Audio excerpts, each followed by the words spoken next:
Señores y señoritas, muy buenos días. Vamos a realizar la guía de trabajo número 13.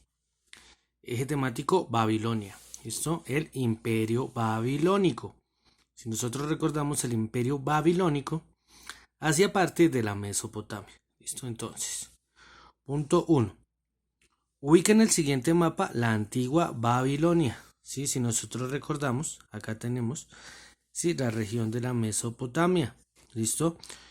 ¿Cómo sabemos que es la Mesopotamia? Porque acá tenemos al mar Mediterráneo, tenemos al río Éufrates y al río Tigris. Recordemos que en este valle que se formaba acá era donde estaban las principales ciudades de Mesopotamia. ¿Listo? Entonces, los babilonios, la ciudad de Babilonia queda ubicada acá. El primer punto es muy sencillo, simplemente marcar. El mapa ya está pintado, sino simplemente lo vamos a ubicar. ¿Listo? Punto 2. Ubica la organización política de Babilonia en el siguiente gráfico. Entonces, en la Babilonia tenían un rey, que era un rey designado o que tomaba el poder. Listo, ellos siempre creían que estaban destinados por los dioses para gobernar. Después iban los nobles, casi siempre los nobles eran familias aristocráticas o familias que tenían mucho dinero y también hacían parte de la familia del rey. Después iban los sacerdotes. Los sacerdotes siempre han ido de la mano en el mando, en todos los reinos, en todos los imperios. Después iban los escribas, los funcionarios. Después iban los soldados. Después iban los campesinos y los artesanos. Y por último iban los esclavos. Sí, y siempre vamos a ver que los que producen los alimentos, los que trabajan, los que son la fuente, siempre van a ser la base. ¿Listo? Estos esclavos eran personas que eran capturadas en las guerras o en las invasiones y los llevaban para que trabajaran gratis. ¿Listo? Ahora seguimos. Punto 3. Completa el cuadro referente a los dioses de Babilonia.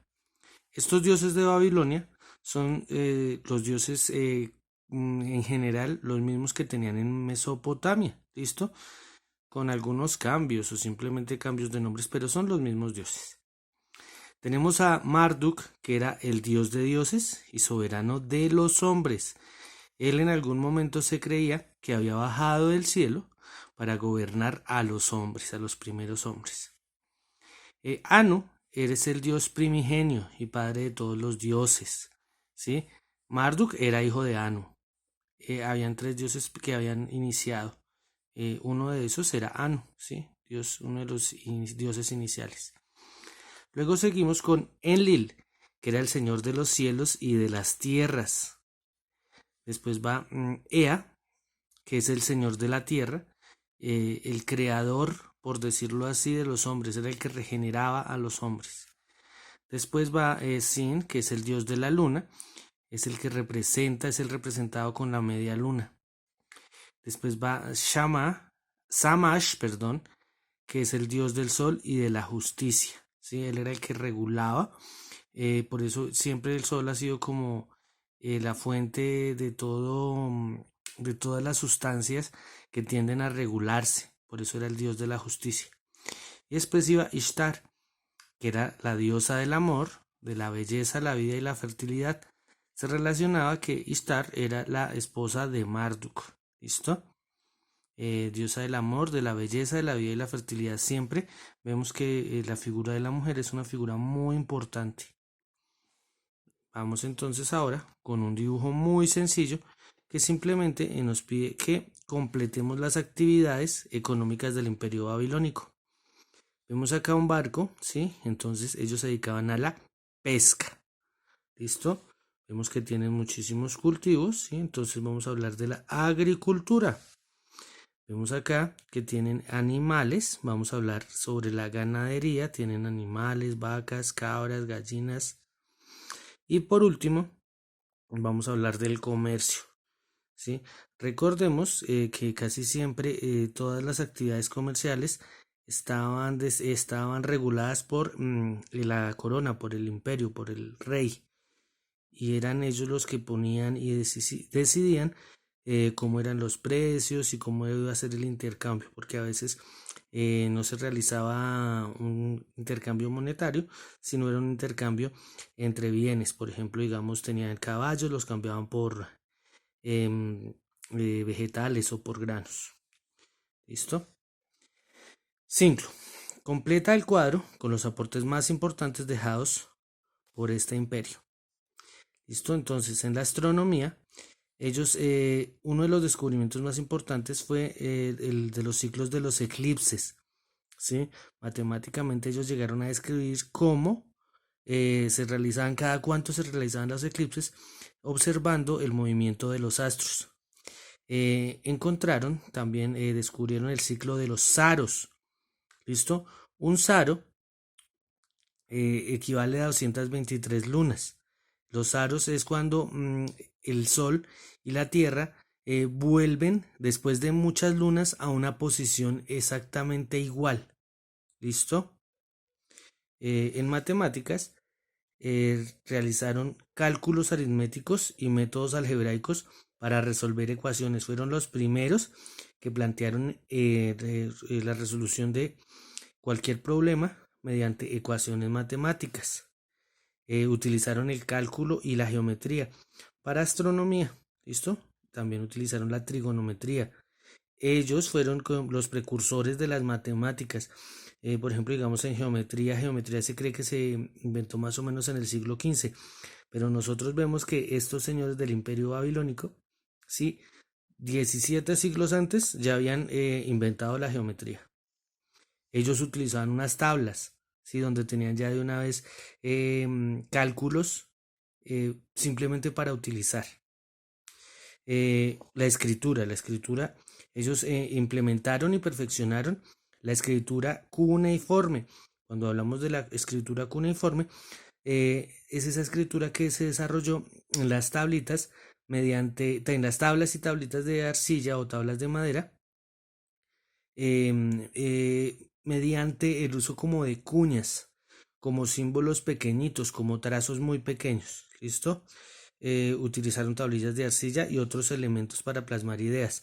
Se cree que ellos también utilizaron papiros, pero como fue hace tantos años, esos papiros al parecer no llegaron hasta nuestros días. Ellos crearon el código de Hammurabi.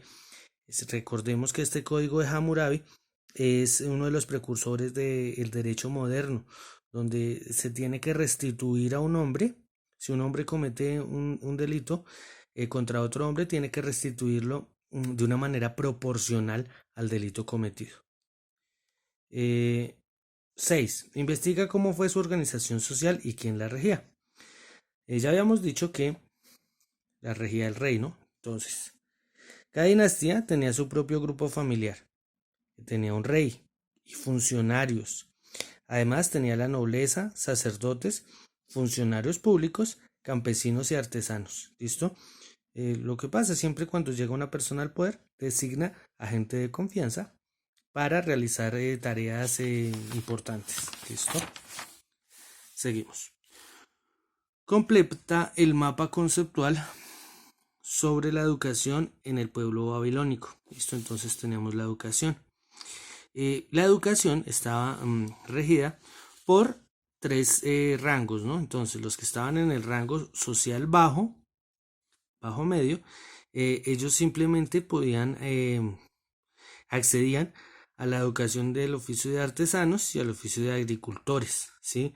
Ellos sabían, los que están en este rango, eran hijos de artesanos y de agricultores, entonces ellos lo que les enseñaban era ese oficio, ¿listo? La escritura y las matemáticas para ellos estaba, por decirlo así, negada, porque ellos tenían que aprender el oficio de sus padres para continuar. Después venía el rango social medio, ¿listo?